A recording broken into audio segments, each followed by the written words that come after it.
So now that we have done the manual setup, now we're going to go ahead again, like I said from the previous video, that we are going to get all of this stuff. Now, this is a manual process of getting it. Why? Because we want to see what these things are, right? This is a very easy process, all right? So follow me. The steps can also tell you click by click.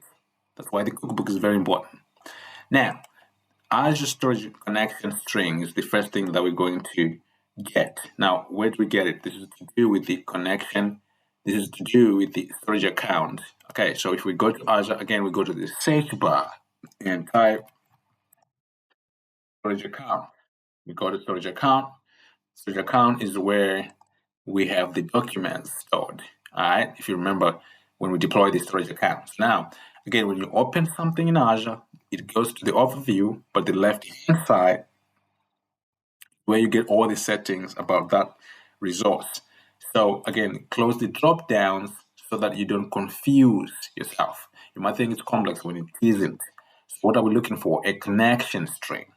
So security and networking. So when you click on security and networking, you scroll a little bit down, it says access keys. What does it say? Access keys. So when you click on access keys, it will show you the key number one, the key number two. Both of these work, and rotating them after using them is a common practice or is a security practice. But in our case, we don't want to confuse ourselves for now. So key one is what we're going to work with, and connection string. So you click on show, and then you will see your connection string as it is. You just click on copy, easy peasy. And then you go back to your notepad, and then you paste in your notepad, right, the connection string. So this is the connection string from here up to here. Now the next thing is the blob container. What is the name of the container? So if I go back to Azure, I'm still in the storage account. I can scroll back up, right? And I can now go to data storage, and I can go to containers. If you remember when we created the container, right? And then I can see the name of my container. So I can just highlight the name and copy that and go back to my notepad. And instead of this PA1000, this is the name of my container. Okay, easy peasy. So the next thing that I'm going to look at is the search endpoint. What is the search endpoint? The search endpoint is the URL that is to do with the AI service. So when you come back here again, you type AI search, right? And then you can go to AI search, double click on it, excuse me, and then you can get the URL. So this is the thing that we are looking for in the overview tab. Remember the left hand side, so the overview tab, there's a URL. You click on the copy button, and then you go back to your notepad, and that's what you're going to put into the search endpoint. The what? The search endpoint. Okay, cool. Now, the next thing you need is the search index. The what? The search index name. If you remember when we created the index name, go back to Azure, still in the search service. If you click on settings, you will see, settings. If you click on search management, you will see the indexes, okay? The index, we said the index is what is kind of like the library, which knows where the documents are. As you can see, it has counted our documents in 60 documents. So we copy that, all right? We copy the name, that's all we need. And we go back to Notepad, easy peasy. We paste that. The good thing about search index is the search index name is the same thing. So we're just pasting the same thing in the index and the index name.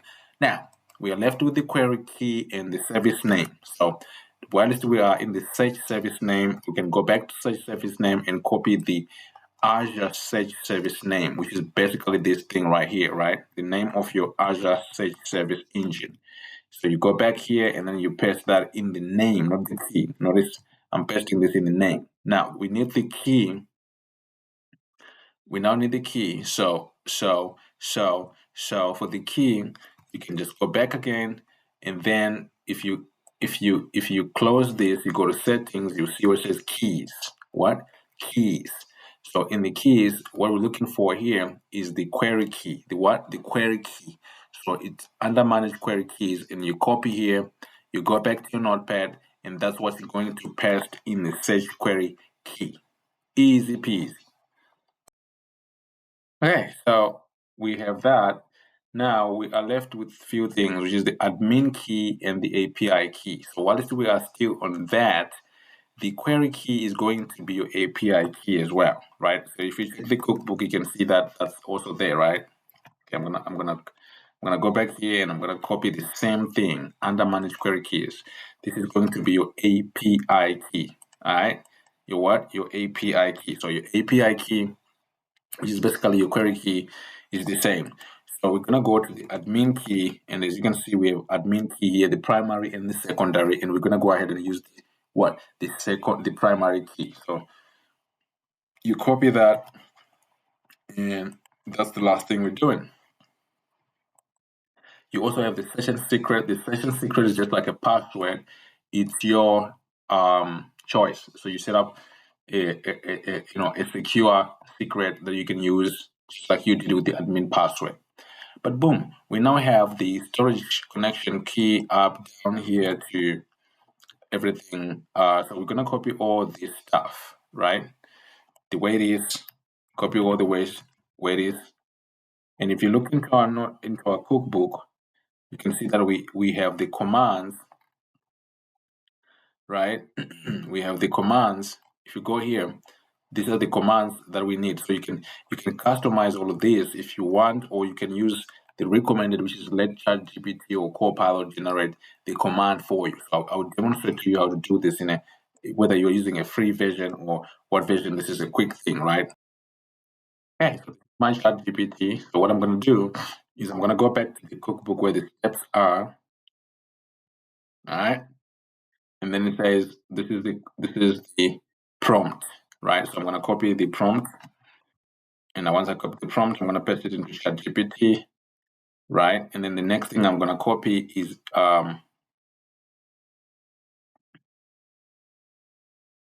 oops. Next thing I'm gonna copy is my code over here, right? So copy the code,